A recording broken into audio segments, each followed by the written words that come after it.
mainly it's been oncology in the last few years, but prior to that, we have worked in antiviral, antibacterial, and we're also looking at areas beyond oncology.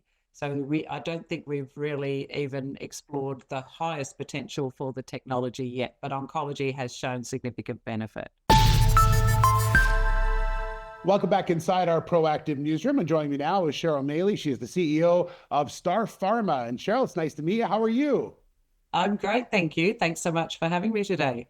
Yeah, excited to learn a bit about what the company's been up to. I know it's been a very busy year, so we'll talk about that in a second. But for those maybe not familiar with Star Pharma, tell me a bit about the company.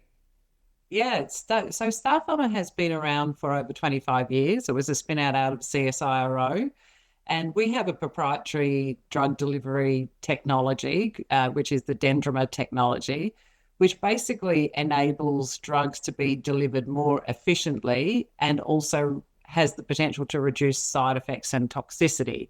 And it can be used in lots of different ways, from small molecules all the way up to large antibodies, and you can get quite different outcomes, but the benefit is to the patient is that the drugs become more effective and that they have less toxicity. And we're excited about what we can do with it now as we learn more. Yeah, are you looking mostly in oncology, or is there other uses for it? What sort of sectors do you work in?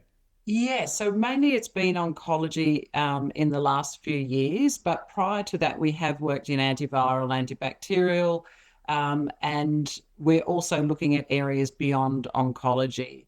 I don't think we've really even explored the highest potential for the technology yet, but oncology has shown significant benefit. Yeah, I know that you've executed two major agreements this year that we should talk about. The first one is, I guess it's really a sort of a partnership to move the platform forward. Is that a way to describe these? So I think the first one, which is Genentech, which is a global organization well known for its innovation and the high value products that they bring to patients. So the agreement that we have with Genentech is an exclusive license for our technology in a particular targeted area in oncology. And so so they have a license to use our technology exclusively. The total value of that is around $860 million Australian dollars, and plus royalties. Then the other agreement is similar in that it's a research agreement with an option for exclusivity, and that's with Radiopharm Theranostics, so a local biotech company that's with a single focus also. So there's plenty of opportunity for us to partner our technology beyond these agreements, but we're super excited about the opportunities within those, because it will really show the benefit that it can bring within these novel, innovative spaces. So those are just two that I mentioned, but as I mentioned, it was a pretty busy 2025, and I'm sure equally busy for 2026. Are you happy where the company is at right now, and what's sort of the plan moving forward here into next year? Yes, look, as we move forward into next year, we have commitments to three key partners. So it's Genentech, Radiopharm, but there's also Medici, which is a private equity group out of the UK or Europe. And we have announced an agreement with them last year, which is a strategic partnership or a joint venture. And so we must deliver to our commitments of our partnerships that are in place. Plus, we have our own programs of assets that we're developing, particularly in the radiotherapy space.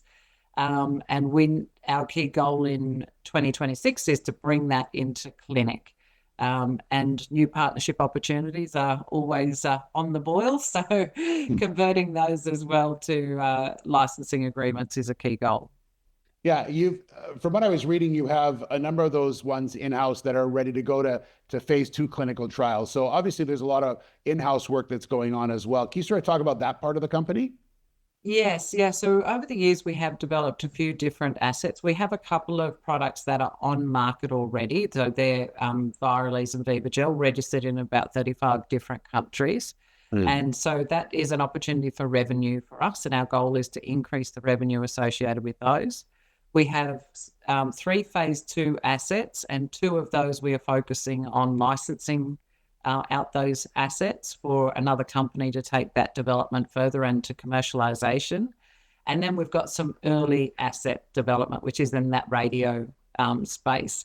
We're also working in some really novel spaces that hopefully we'll be able to convert those into the preclinical area next year as well.